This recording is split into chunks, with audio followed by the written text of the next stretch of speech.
Durante esta campanha eleitoral, o Conexão RS está elencando assuntos que inevitavelmente vão cair no colo dos próximos governantes. Nós já conversamos sobre segurança pública. Hoje o assunto é a Previdência. Nós queremos saber qual a proposta mais adequada que deve ser levada à frente pelo próximo presidente da República, isso dentro das perspectivas que vamos ter aqui nesse debate. Para conversar sobre este assunto, estão conosco o empresário e ex-presidente do Instituto de Estudos Empresariais, Júlio Lambi, e já está chegando aí, né, o advogado especialista em direito previdenciário, Dayson Portanova. Uma boa noite para vocês. Boa noite, Lambi. O Dayson já está chegando, já vai entrar aqui no estúdio. Tudo bem? Seja bem-vindo. Boa noite, Bives. Obrigado pelo convite. Mais uma vez estar nessa casa é um privilégio, então te agradeço poder falar de um tema tão relevante. Como tu mesmo disse, esse tema veio com muito mais força e está em voga agora nos últimos anos, em especial agora, que a gente se aproxima, se avizinha de um calendário eleitoral, já em um mês, um pouco mais, e realmente o novo presidente, o novo governador também terá que tomar ações sobre esse assunto, se quiser ter um mínimo de governabilidade e conseguir arranjar as contas do Estado. Sem dúvida nenhuma. E agora sim, boa noite, Dayson, seja bem-vindo. Boa noite, mais uma vez é uma honra estar aqui no Conexão. Boa noite. Boa noite. É importante que a gente faça esse debate porque a gente vê que é a pauta tanto dos campos liberais quanto do campo da esquerda, a questão previdenciária, né? Ela é a pauta internacional, inclusive, né? Nós vimos nos últimos 10 anos o mundo transformando a questão previdenciária e não vai ser diferente no Brasil. É só lembrar da Grécia, por exemplo. Grécia. Nessa questão. Grécia Exatamente. É ponto nevrálgico, inclusive, com uma proposta liberal na Grécia naquele momento, né? Sim. Em que tivemos uma crise que teve que ser resgatada, né? Então, tanto na esquerda, por exemplo, podemos lembrar a França, que tivemos uma greve também há 10 anos atrás, que parou a França, que foi a greve dos caminhoneiros, cuja a reivindicação deles era aposentadoria especial, né? Garantir e manter a aposentadoria especial. Foi um foco de um direito social que estava sendo dizimado pelo governo, até então mais à esquerda, né? Bom, vamos lembrar que isso é um debate, você tem a sua opinião também, pode se manifestar pelo 99588-2374, 99588-2374, pelo WhatsApp, pelo aplicativo, você manda sua mensagem de texto. Bom, vamos lá. O Congresso desistiu de votar esse ano a proposta da reforma da Previdência, com este perfil de candidatos à presidência esse ano, e vamos lembrar que também temos eleições para deputados federais. Vocês acreditam que essa pauta deve voltar no que vem? Bom, essa pergunta é óbvia, ela vai voltar. Muito se fala que o futuro do país passa pela questão previdenciária. A questão é como esse tema, essa pauta vai voltar para o Congresso. Com o Congresso, por exemplo, renovado, muito se fala que a expectativa de renovação, vídeo que temos aí no arranjo político, nas questões do fundo partidário, dos investimentos no fundo da eleição, fundo para a campanha eleitoral, a renovação tende a ser pequena. Como é que vocês acham que essa questão vai se desdobrar? Bives, se me permite, eu começo? Por favor. Mas o teu ponto ele é excelente, viu, Bives? Esse ponto, essa discussão, aliás, ela com certeza absoluta ela vai voltar, e eu ousaria dizer que a partir do dia 2 ou 3 de janeiro, primeiro dia útil do ano, isso já vai estar sendo plenamente discutido. E por que eu coloco com essa certeza, tá? A gente tem aqui a realidade dos fatos. E nós falamos hoje desse assunto, e não falávamos talvez há 3, 4 anos atrás, porque a realidade dos fatos bateu à nossa porta. E ela, infelizmente ou felizmente, ela é sempre imperativa. Ela não nos dá a opção de não a tratar, de não a entender e de não achar uma solucionática adequada para a gente ter uma solução fiscal, como tu bem citaste de casos como Grécia ou tantos outros, nosso colega aqui trouxe a França. Então esse assunto, com absoluta certeza, ele tanto já está agora presente no período eleitoral, de novo numa campanha de presidente, como uma campanha de governador, e vai surgir para aquele candidato eleito a partir do dia 1, 2 ou 3 de janeiro, com absoluta certeza. O encaminhamento que vai ser dado, ele ou vai ser dado por uma reforma óbvia da Previdência, uma reforma óbvia do sistema previdenciário do Brasil, não há como fugir isso, e até resgatando um ponto que tu trouxe mesmo do Congresso, o Temer não carrega consigo, e eu acho que não tem como carregar um presidente que substituiu uma presidente eleita, né, um vice, carregar a legitimidade necessária para aprovar esse tipo de reforma no Congresso, e não carrega também a legitimidade popular necessária para fazer esse tipo de adequação. Aquele presidente eleito, seja ele quem for, ele pelo voto da urna, ele já carrega essa legitimidade popular e aí por isso vai conseguir enfrentar. Por que eu digo que ele vai conseguir enfrentar? Ele vai ter duas soluções praticamente óbvias, ou uma reforma drástica que coloque as contas públicas num arranjo que permita uma adequação de Brasil. Falando isso, a gente já vê à luz do ano passado, acho que dado de 28 de janeiro desse ano foi divulgado, 270 bilhões, Bibis, de prejuízo, né, e de déficit fiscal na Previdência. Então, esse assunto vai ser obrigatoriamente encarado, ou senão, isso são 3% do PIB brasileiro. Sim. Ou senão a gente não consegue mais andar para frente. E aquele presidente, acho que nenhum que será eleito caminhará nessa pauta, que não o fizer, também vai ser imposto com a realidade do fato, que vai ser o país desmoronando, ou continuando o seu processo de desmonte Sim. que a gente vê hoje.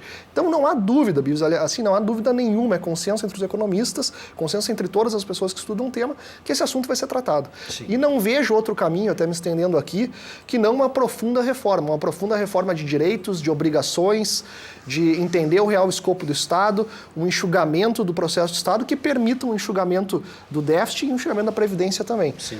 Hoje a gente tem em contas públicas, aí, dados que eu resgatei recentemente, um déficit de R$77 mil por aposentado do Estado, da União, e uma média de R$5 mil daquele aposentado privado. Então é realmente um número impagável. Ou a gente faz algum tipo de ajuste, reorganiza o sistema autuarial, ou realmente não há forma da gente Sim. continuar o Estado. A questão do consenso, eu ouso dizer, pelo menos as entrevistas que diversos especialistas, como o Dyson também, que passou na questão previdenciária, a gente já promoveu esse debate numa outra oportunidade, e eu acredito assim, pelo que eu entendi, há um consenso em que algum tipo de reforma deve ser feita, algum tipo de adequação deve ser feita. A questão é que tipo de reforma? O LAMB propõe uma reforma profunda.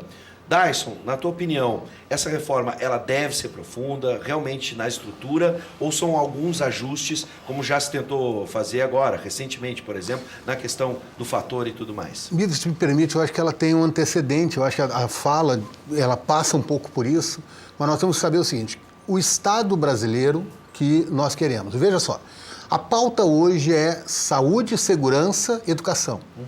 Pilares básicos de intervenção estatal. Né? Então, todo mundo quer que o Estado dê saúde, educação e segurança. Que Estado vai dar isso? O Estado é obrigado a oferecer isso, o Estado que nós queremos tem que fornecer isso. Onde é que se encontra a Previdência nesse processo, que é um pouco da estrutura do Estado que nós queremos ou da diminuição dele?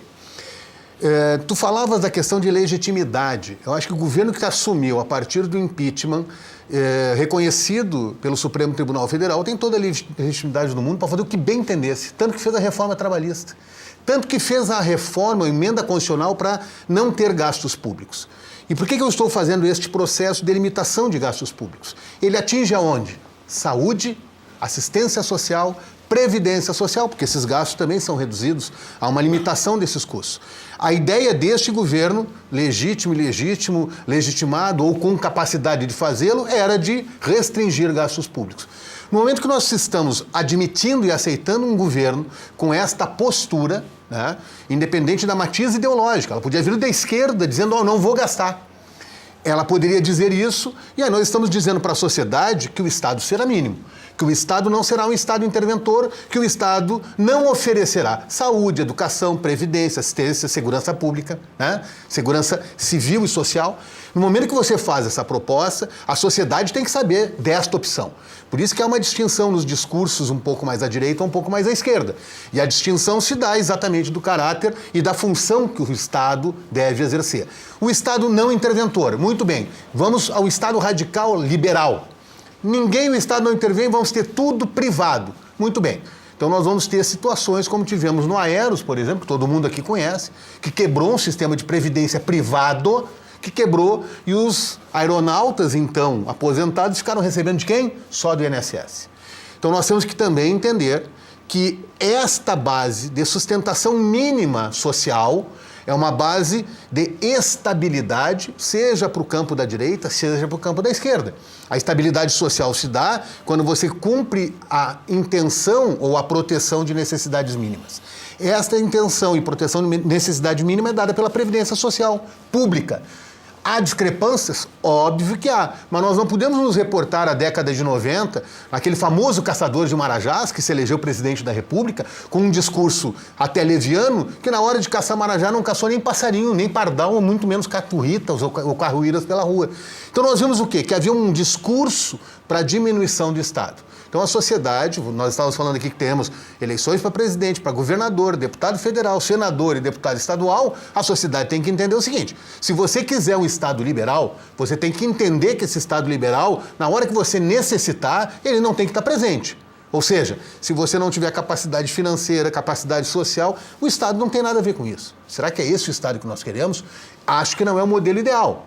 Acho que esse modelo radical se daria muito bem numa sociedade extremamente desenvolvida, né? Que o próprio Adam Smith, ou o próprio Marx, quando fazia discussão do sistema europeu, dizia o seguinte: por que eu quero fazer a revolução lá na Alemanha? Porque era um Estado melhor desenvolvido, com a maior capacidade de riqueza e com as melhores condições de distribuir essa riqueza a partir do socialismo comunista e a transição para o anarquismo. Então, essa discussão ela tem que ser basilar. Nós temos que saber que estados nós queremos.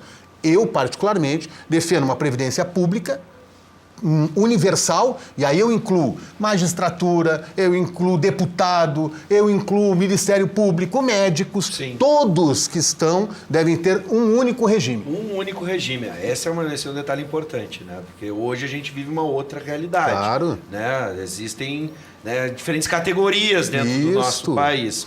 Bom, o que vocês têm, agora na percepção de cada um, o que vocês têm visto nos debates? Os candidatos estão tocando nesse tema, estão deixando ele para depois, é um assunto em que o Congresso vai ter que resolver, porque eles não sabem hoje qual vai ser a composição do Congresso. A gente sabe que a gente está num sistema presidencialista, praticamente parlamentarista, onde o Congresso tem muita força para puxar para o lado que quiser. Hoje, o que vocês estão vendo até o momento?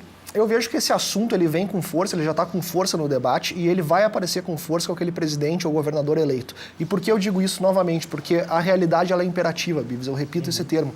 Ela vai obrigar que a gente trate esse tema. E ninguém mais, acho que a gente tem uma lição aprendida bem recente do caso da presidente Dilma, que foi empichada, e absolutamente com razão. Mas qual foi uma das causas desse impeachment? Foi a razão dela prometer algo que logo após ter assumido o mandato, ela não conseguia realmente fazer uma entrega. Ou seja, ela disse que não havia um déficit, não havia um prejuízo, não havia um problema estrutural no país, e logo após a eleição se descobriu que sim, havia. Ela mesma foi a público para tratar desse tema. E aí houve toda uma perda de credibilidade. Eu acho que com essa lição recente que todos os governadores e os presidentes hoje em campanha estão tendo, ninguém mais vai correr esse risco de tentar novamente enganar a população, dizendo que isso não é um problema, e logo ali na frente ter que fazer algo absolutamente diferente do que aquilo que foi prometido. Mas eu concordo aqui com o meu colega num ponto, viu? Que eu acho que a discussão fundamental, Bibs, é o Estado que nós queremos. Sempre quando nos chamam, sempre quando me convidam, e de novo, é um prazer estar aqui, mas sempre quando me convidam para esses debates todos, o debate raiz, o debate mãe, basilar, é de fato o tamanho do Estado que a gente quer. Eu acho até que tem que haver uma inversão aqui, que ela é uma inversão retórica, que ela é importantíssima. Hoje nós tratamos a Previdência Social como um direito das pessoas, um direito do cidadão, do contribuinte, enquanto ele não é um direito, Bivos, na verdade ele é uma obrigação. Tu pensa aqui de uma forma muito transparente com quem está olhando e vai poder me acompanhar. Hoje, seja o FGTS ou o INSS, o que a gente faz? A gente faz um depósito compulsório para o Estado. Sim. Ou seja, aquele dinheiro não vai para ti. Aquele dinheiro ele vai integralmente para o Estado, para ele possivelmente, se não estiver quebrado, e até o colega citou aqui um caso de uma previdência privada que quebrou, bom, o que a gente tem hoje é uma pública geral quebrada. Então eu prefiro ter sistemas privados eventualmente com algum risco do que uma concentração de risco numa carteira pública. Mas volta ao meu ponto. O que a gente tem hoje é uma obrigação, na verdade, de servir ao Estado. É entregar o meu dinheiro hoje. E pensa comigo, eu entrego meu dinheiro a valor presente. Eu tiro uma parte do meu salário, isso nem vem para mim, e entrego para o Estado. O Estado vai fazer o que bem entender com aquele dinheiro, vai financiar alguma coisa que ele ache por bem financiar, e aquele dinheiro que podia estar comigo, sendo usado por mim, para eu pagar minha casa, não, o Estado prefere permitir que eu venha financiar uma casa algum dia. Para ficar claro, Lambi, o Dyson manifestou claramente a opinião dele quanto ao regime previdenciário que deveríamos ter, em cima dessa lógica, né? A gente botou aqui uma dicotomia, né? O Estado presente e o Estado não presente. Na tua opinião, seria um regime privado, seria o mais justo? Sem dúvida, seria um regime privado, tanto por uma garantia de gestão de risco, risco, que aí o próprio usuário daquele serviço pode alocar melhor seu capital, pode remunerar melhor seu capital. Hoje a gente tem FGTS, INSS, e FGTS eu acho que rende 3%. A gente veio agora de taxas de juros 12, 13, 14, agora está um pouco mais baixo. A gente está falando aí de 7, 6, 8. Sim. Então essa permissão, na verdade, essa liberdade daquele usuário, daí sim ele se transformar num cidadão, poder escolher o que fazer com o seu dinheiro. E digo mais, Biv, por vezes tem necessidades muito mais prementes. As pessoas não querem receber aquele dinheiro que poderiam estar recebendo hoje daqui a 60 anos. Se é que elas vão estar vivas, se é que a Previdência vai estar viva, se é que vai ter Estado. Elas querem receber hoje para pagar a escola do filho, para comprar o remédio, ou para comprar sua casa própria. Então o que a gente faz é o seguinte, a gente retira uma base média de 30%, talvez um pouco menos do salário, só nessa parte de contribuição, do salário de quem mais necessita, para dizer o seguinte, não, dá para mim porque... E a realidade é essa, você... Talvez taxativo demais, dizendo, você é incompetente para administrar. Mas eu, que nem te conheço, sou o ente Estado, eu vou administrar melhor que você. E daqui a 40 anos me procura que eu vou te entregar de volta esse dinheiro. Bom, vamos para outra perspectiva. Dyson, como é que tem enxergado também, respondendo já algumas questões que foram colocadas, mas como os candidatos estão se apresentando?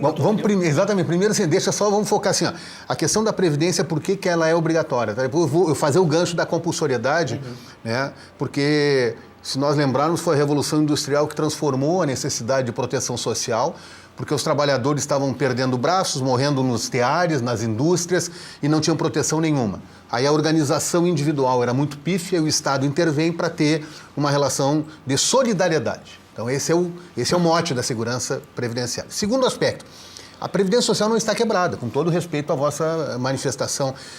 Todos os estudos, desde a Anfip, Instituto Brasileiro de Direito Previdenciário, de estudos previdenciários, demonstram que a Previdência Social básica não está quebrada. Bom, esse discurso alguns dos candidatos à presidência da República fazem com uma certa dissonância. Alguns puxando a brasa para a sua tendência ideológica, né? E outras para liberalidade social ou permissiva. Mas a primeira reflexão, a partir das premissas, é Lamb, né? A primeira das premissas é de que, eu quero ficar com o meu dinheiro para eu poder fazer o investimento. Eu imagino um trabalhador hoje que ganha salário mínimo regional. O Rio Grande do Sul é um dos maiores, acho que é 1.230, o menor piso do regional. Eu imagino qual a capacidade desse trabalhador de ele fazer uma poupança e ir no mercado para comprar títulos do Estado mais remunerados ou menos remunerados. Ele não tem capacidade nem para discutir com o seu patrão a melhor condição dele. Esta é uma das discussões que estão sendo travadas também indiretamente com relação à reforma trabalhista, que gerou uma consequência previdenciária profunda. Essa desagregação de mão de obra, a informalidade aumentando, você tira dinheiro da Previdência. Né? Então, é um ciclo de conceito de Estado, que aí nós convergimos na forma, mas cada um no seu campo ideológico. Então, é o conceito de Estado. Onde é que eu quero que esse Estado intervenha? Quais os discursos? Eu vou permitir aqui citar alguns nomes, né? Eu sei que é complicado nesse momento eleitoral, mas o Ciro Gomes é um que faz um discurso bastante direto sobre Previdência. Ele quer fazer uma reforma não tão profunda quanto a do Temer, que quer levar uma discussão de redistribuição da riqueza e tributação das grandes fortunas, inclusive com arrecadação para esse setor. A reboque dele, Marina Silva também, o Boulos mais radical, diz que Previdência tem que ser universal, todo mundo tem que pagar igual, o trabalhador que ganha menos contribui menos, que ganha mais contribui mais. Obviamente tem um campo ideológico. Por isso que hoje nós vimos no Jornal Zero Hora, se me permitires, a candidata ao Senado falando que os benefícios previdenciários são parcos. Mas eles são parcos exatamente porque falava o Lamb, né? Porque o trabalhador ganha muito pouco e ele não tem condições de fazer isso. Por isso que o Estado faz. É esse trabalhador que está sendo protegido. A média de benefício do regime previdenciário, do regime geral, é R$ 1.500, R$ 1.400 e poucos reais. Aí nós vamos para o Poder Executivo, é 9 mil, nós vamos para o Legislativo, é 12, 18, 20, nós vamos para o Judiciário, é 30, então é complicado. Então estas distorções, eu não estou aqui nem querendo atirar pedra em vidro de ninguém, mas estas distorções é que a gente tem que entender. Por isso que essa candidata ao Senado do PSL vai lá e diz assim, ela nota que há um desvio social. É muito baixo ganhar $300 depois de 30 ou 40 anos de vida trabalhando, mas o quê? Esse trabalhador é o trabalhador braçal que o Brasil tem. E é esta a média dos salários no Brasil. Tanto que nós temos 15 milhões de pessoas sem emprego, 20 em subempregos. Bom, vamos para uma última questão. O tempo corre aqui, tem tantas questões que eu queria abordar, então eu estou focando nas principais. Nessa discussão da sustentabilidade da Previdência, do modelo que a gente tem hoje, um outro modelo que poderia existir, até mesmo hoje a gente vê aqui no Estado, fórmulas no município, no Estado, né, de recompor esse valor, ou seja, contribuindo a mais para se chegar a um valor maior, porque daqui a pouco R$ 1.500 para um aposentado, a gente sabe que a realidade não é essa, não tem como viver assim. O que vocês acham hoje? Esse regime é sustentável? Por exemplo, né, a questão da Previdência, a função dela hoje, como ela está hoje, como ela deveria ser, é justamente voltada à aposentadoria do trabalhador, ou o governo consegue botar a mão ali para outras questões, como o Lambi estava nos falando antes? Bives, eu tenho absoluta convicção que esse sistema não é sustentável, tá? Isso está mais do que provado. Quando meu colega aqui, com todo respeito, fala que a Previdência não há um prejuízo, não há um rombo, isso não é não posso... Vou dizer, não é uma verdade, porque como é que isso é feito, tá? O todo há sim o rombo e tenta-se pincelar alguns espaços da Previdência, dessas subdivisões de conta, e aí um espaço específico não tem um rombo. E aí disse, olha, isso não temos um prejuízo, não temos um prejuízo fiscal e não temos um rombo. Quando se olha o todo, há sim esse grande prejuízo fiscal, que como eu falei, são dados públicos, podem ser procurados aí até em Google hoje em dia. Mas essa questão, 270 bilhões. Visão, é de gestão mesmo do fundo? Não, ou é, por exemplo, o financiamento de outras coisas que não dizem respeito? Majoritariamente, eu não diria que é de gestão, tá? Nós temos salários públicos absolutamente distorcidos, como eu falei hoje, o déficit do funcionário público está na casa de R$77 mil por ano, enquanto o funcionário privado está R$5 mil. Aí está o tipo de distorção que o meu colega aqui falava. De fato, há uma casta pública hoje encastelada, que tem direitos e benesses quase infinitas, né, quando comparados com a população majoritária do país. Isso são 1 milhão, um pouco menos, 960 mil pessoas contribuintes, funcionários da União, que dão esse prejuízo de 77 mil pessoas, enquanto todo o restante, R$5 mil. Então tem uma disparidade absoluta que tem que ser tratada. Sim. E todos eles são reajustados, pelo menos os públicos, são reajustados automaticamente conforme venham novos reajustes. Lambi fechou agora para dar isso aí, a coisa que tá voando, tá? Tem pergunta para ti, já vou adiantar, vai ter que ser depois do programa. O tema é que nem palheiro, né? Tu bota e vai embora. Bom, veja só. Primeiro, há uma confissão aqui de que o sistema é viável. Ou seja, em alguma alocação não há prejuízo. Ou seja, o regime geral de previdência, ao menos tu comentasse isso, né? Tu dissesse, né? Em alguns setores não tem o déficit. Claro, porque esse setor é viável. O regime geral de previdência é viável. Tem problemas? Tem problemas. Terá reforma? Claro que terá. Muito bem. Esse é um dos focos. O regime de previdência dos servidores é outro regime. Nós não podemos querer confundir uma coisa com a outra. O regime de previdência, o regime geral de previdência é contributivo desde 1923. Desde 1923 se contribui para o regime de previdência. Para o regime de servidor público, como o Brasil não tinha capacidade de alocar mão de obra, se fez uma proposta para o servidor público. Tu vem para o serviço público, eu vou te dar uma infinidade de garantias para te desenvolver o Brasil. É que nós esquecemos da história, entendeu? E isso é um problema. Aí o servidor foi para dentro do Estado para construir rodovia, para abrir fronteiras, e para o mundo, garantindo o quê? Uma aposentadoria integral, paridade, tudo isso mudou depois da Constituição de 88, porque ela estabeleceu contributividade. Então nós temos que distinguir o sistema e entender que nós não podemos jogar esse déficit no passado, porque a Previdência também botou muito dinheiro na sociedade que não voltou. Né? Pois é, essa questão. Ponte Rio-Niterói, Transamazônica, então, Angra dos Reis. Então, isso não foi cobrado do Estado. São 4 trilhões. Se esse dinheiro estivesse na Previdência, ela ia muito bem, obrigado. Se eu tirar da Previdência privada, como vai acontecer daqui a 6, 8 meses, nós vamos ver uma grande empresa de Previdência privada já está sob intervenção, né? Vai quebrar, eles vão ter que fazer. E aí ninguém vai falar nada sobre Previdência privada. Toda a Previdência ela tem que ser gerida. Nós temos sim, lá no regime geral, lá no regime próprio, fazer um impacto e transformar a gestão. A gestão hoje, ela é da década de 80, ainda é a Dataprev, com todas as suas limitações financeiras, que faz a gestão tecnológica do INSS. Aí nós vemos aqui o Valdemir fazendo uma pergunta, né, sobre um benefício que vai jogar lá para a Justiça. Aí você tira o foco do Estado, gestor, que é o Poder Executivo, joga para o do Estado juiz, que é o Poder Judiciário. Hoje nós temos lá 10 milhões de ações tramitando no Poder Judiciário por incompetência do Estado. Nós temos que fazer uma profunda transformação do Estado. Bom, vamos fazer o seguinte, como pegou fogo aqui e a campanha continua... E eu não sou candidato nem tu, né? E eu vou deixar aqui o espaço, né, o convite, na verdade, tanto para o Dyson como para o Lam, para a gente voltar a discutir esse tema. E vamos acompanhando, a partir da fala de hoje, o que os candidatos estão propondo. Eu acho que o consenso aqui ficou. Observe bem que tipo de visão de mundo você tem, que tipo de visão de Brasil você quer. E aí você vai procurar no seu candidato. Tá bom, Lam, seja sempre bem-vindo. Muito obrigado por atender o nosso convite. Dyson, da mesma forma. Obrigado, Bigos. Como é que é o nome do nosso telespectador, Guilherme? Valdemir, eu vou passar a questão pro Dyson, uma questão pontual do Valdemir. Obrigado pela participação.